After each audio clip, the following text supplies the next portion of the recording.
President Jokowi left for the United States, Tuesday, the 10th of May 2022, to attend a summit meeting of Southeast Asian countries, with the United States, in Washington, on 12 to 13 May 2022. This meeting was considered to have a positive impact on Indonesia by placing a joint response to the pandemic and recovery, which then followed by strengthening an economic connectivity. America has opened up space for Indonesia, as a new developing country, to meet big business players in the US. This is expected to make Indonesia a more equal business partner. In this way, Indonesia can realize its mission of exporting finished, semi-finished, or downstream commodities, not like in the past, which sent natural raw materials. While in the United States, Indonesian President Joko Widodo also met with the CEO of Tesla Inc., as well as the founder of SpaceX, Elon Musk, in Boca Chica, Saturday, the 14th of May 2022. Jokowi revealed that the meeting with Elon Musk discussed two things, namely technology and innovation. During the meeting, Jokowi also invited the Tesla founder to come to Indonesia. Elon Musk, the founder of Tesla, expressed his interest in collaborating with Indonesia, and he plans to come to Indonesia in November 2022. Singapore's Ministry of Home Affairs revealed Monday, May 16, 2022, Abdul Somad was refused entry to Singapore when he arrived at the ferry terminal from Batam, Indonesia. Abdul Somad is a prominent Islamic preacher from Indonesia. The Ministry of Home Affairs in Singapore said Abdul Somad was known as a figure who often spread extremist teachings and segregation, which is unacceptable in Singapore's multiracial and multireligious society.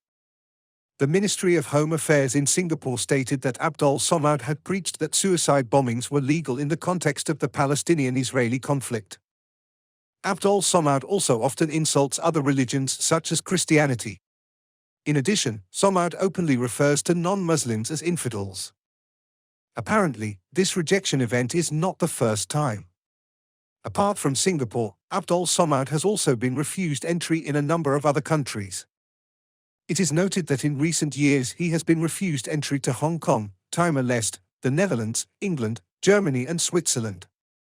The Indonesian ambassador to Singapore, Thursday, May 19, 2022, explained that in this case the government cannot intervene in Singapore's decision. He asked the public to understand the international relations system that entering another country is the right of the country to be visited. However, dozens of people demonstrated at the Singapore embassy in Jakarta, Friday, the 20th of May 2022. They demanded that the Singaporean ambassador to Indonesia apologize to Abdul Somad for harassing Indonesian clerics.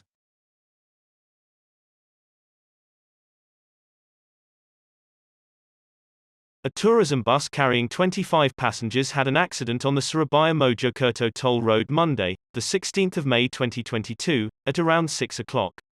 Police said the accident was a single accident, because the bus hit the variable message sign pole, then rolled over.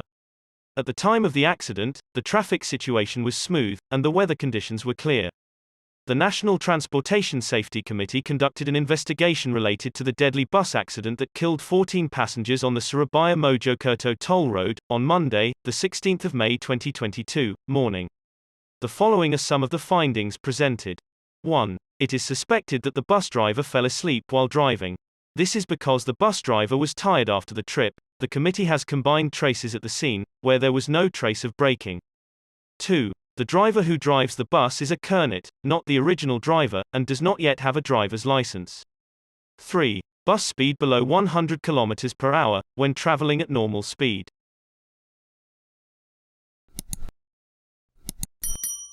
President Joko Widodo announced the easing of the use of masks in Indonesia on Tuesday, the 17th of May 2022.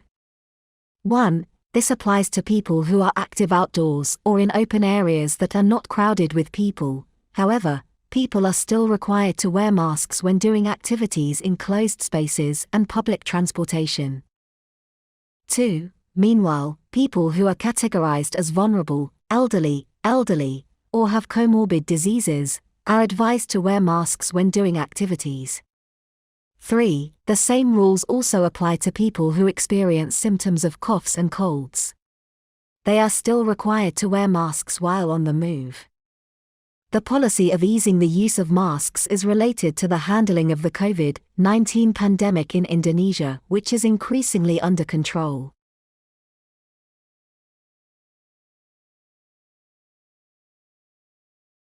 Finland and Sweden on Wednesday, the 18th of May 2022, officially signed up to join the US-led NATO.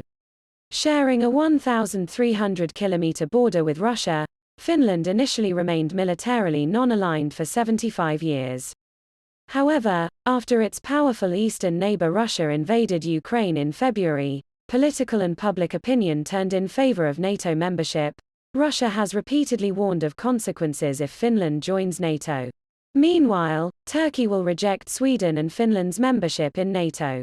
This was conveyed by Turkish President Recep Tayyip Erdogan Thursday, the 19th of May 2022. Erdogan said Sweden and Finland host and finance groups deemed terrorists, namely the Kurdistan Workers' Party and the Syrian Kurdish YPG militia. Sweden and Finland need all 30 NATO members to approve their submissions. The ratification process is expected to take up to a year, but Turkey's objections could make the process longer. North Korea Thursday, the 19th of May 2022, reported the number of cases of the coronavirus jumped to close to 2 million cases. The increase in COVID-19 cases in North Korea has received attention from the World Health Organization. Because residents in North Korea have not received the COVID-19 vaccination, they are very susceptible to infection. In addition, experts also say that the healthcare system in North Korea is one of the worst in the world. Health facilities in North Korea are considered incomplete and have only a few intensive care units and no COVID-19 treatment or mass testing capabilities. Meanwhile, North Korean President Kim Jong-un was furious with North Korea's response to the pandemic and ordered soldiers to help distribute medicine. The outbreak continues despite Kim Jong-un ordering a nationwide lockdown in a bid to slow the spread of the disease in the unvaccinated population. North Korea as of April 2022 is one of only 2 countries, along with Eritrea, that has not provided its citizens with a COVID-19 vaccine.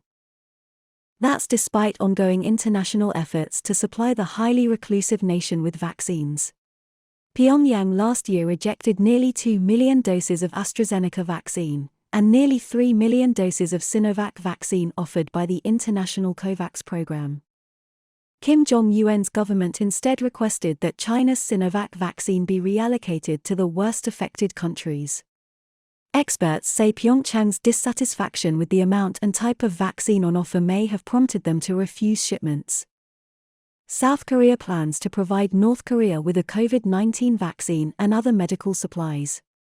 This was conveyed by President Yoon Suk-yeol's office on Friday, the 13th of May 2022. A day after its neighboring country confirmed its first coronavirus outbreak.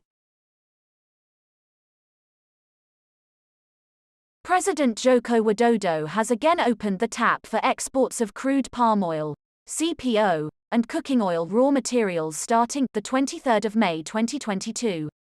The ban was officially lifted after temporarily closing exports since the 28th of April 2022.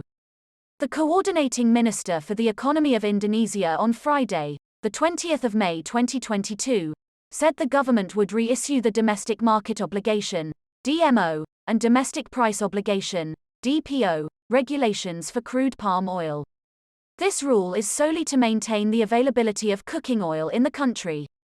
The Ministry of Trade will regulate the mechanism for distributing cooking oil to the public evenly.